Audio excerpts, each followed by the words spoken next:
Welcome back, welcome back. Well, we've just heard from Saeb Erekat there, of course, about the situation in the West Bank, but there's also been controversy concerning Israel in the UK this week, after it was reported that the former Israeli Foreign Minister, Tzipi Livni, had cancelled a trip to London after a British court had issued a warrant for her arrest on activities connected to Israel's 22-day war on Gaza.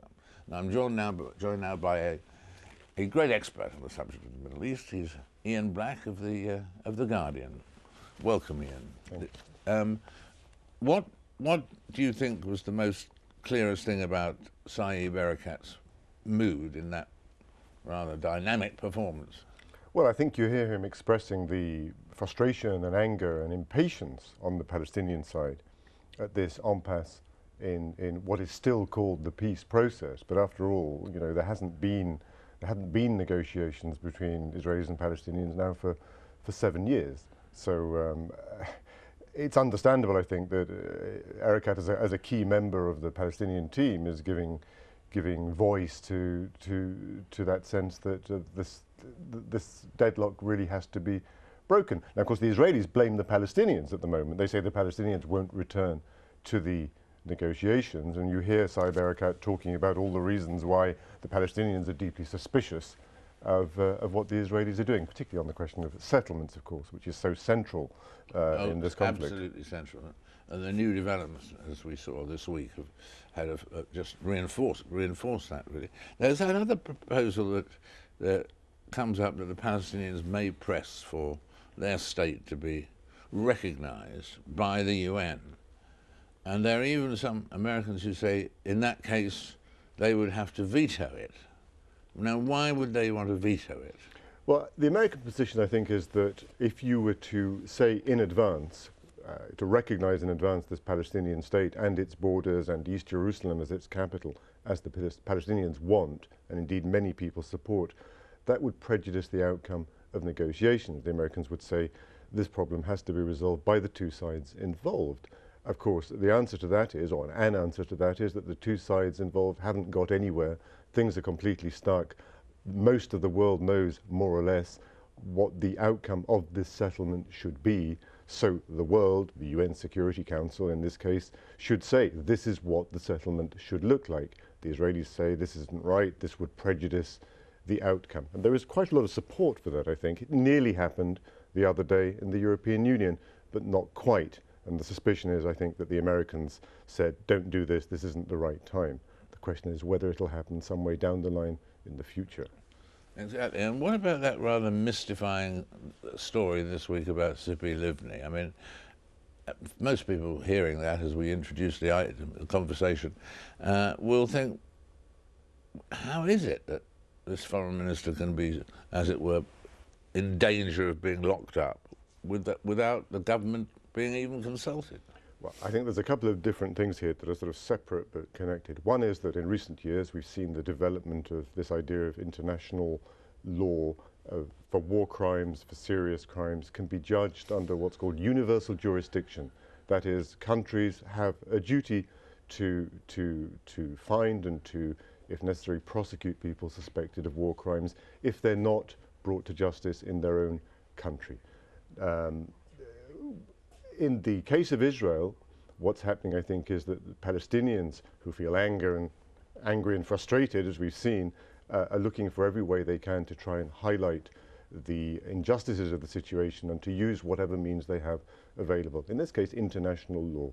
And Livni walked into that. She was the foreign minister of Israel during the war in Gaza earlier this year. So it was Palestinians in London who put her in it? It's kind of difficult. We don't know exactly who is behind this because for legal reasons the identities of the people involved are not known, but on past experience from a previous case what is reasonable to assume is that the action was brought on behalf of Palestinians living in Gaza who were victims of, or relatives of victims of the Israeli offensive earlier this year when Israel attacked Gaza over the Hamas rockets and so on. So this was a legal action, we think, taken on their behalf. It went through the channels in the British courts, then caused an enormous diplomatic row. because it was hugely embarrassing to the government, particularly to the Foreign Office, which says, you know, we need to engage with this important country. We can't go around arresting its leaders when they come to this country. And the whole issue highlighted, if you like, a tension between politics, pragmatic politics, and the law. But it also underlines, I think, the sense in which international attitudes to Israel have changed very, very rapidly. Israel is pretty unpopular these days, certainly in Europe.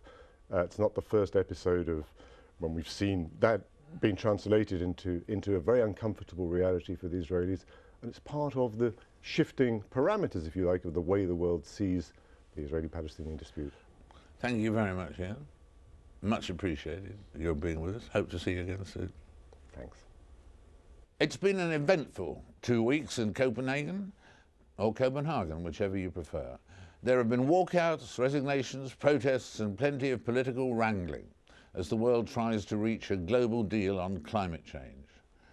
Now we're in the final few hours of negotiation. The time in Copenhagen as we go into this particular interview is 2 o'clock in the afternoon on the final day. The final day unless they extend it to another day, but that seems unlikely at the moment. Everybody says it's the world's last chance to act, and I'm joined right now from the talks themselves by Wangari Maathai.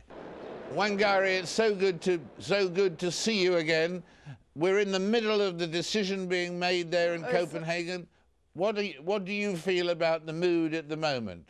Well, I think the mood is somewhere, I would say 48, 49, in the sense that there is an agreement in terms of the political will is there, but obviously that political will has not yet translated into an actual agreement.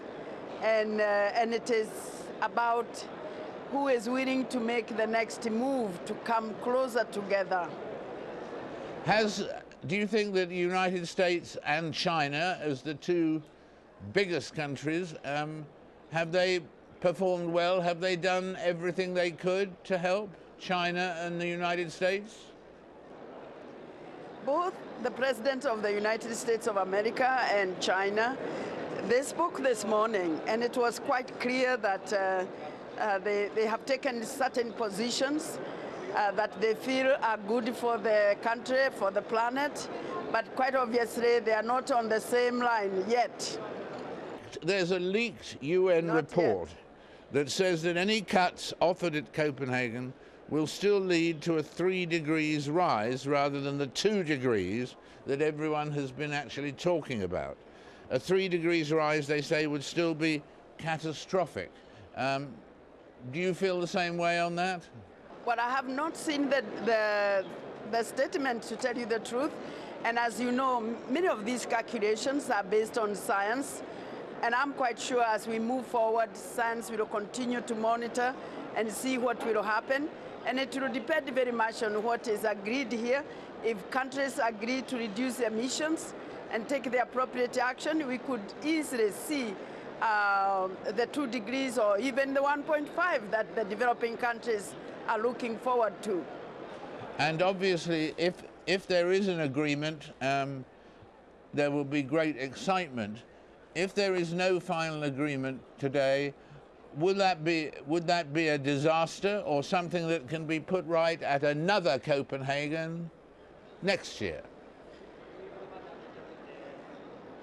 Well, one thing I know for sure is that discussions will continue, whatever is signed at this hour, because we have less than 24 hours now. Whatever is signed, I'm sure there will be need for more negotiations.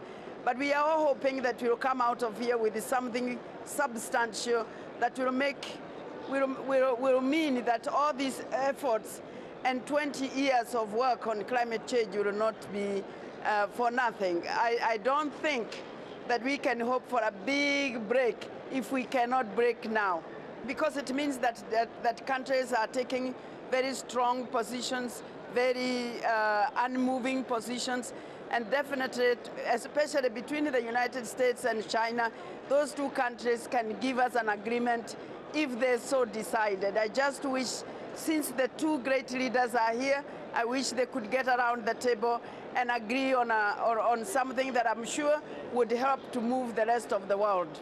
Well, thank you for joining us, and congratulations on your UN appointment for peace. Oh, thank you so much. I really do appreciate your support. Wangari there. In a moment, I'll be meeting Barack Obama's chosen jazz singer. What does that mean? All will be revealed after the break.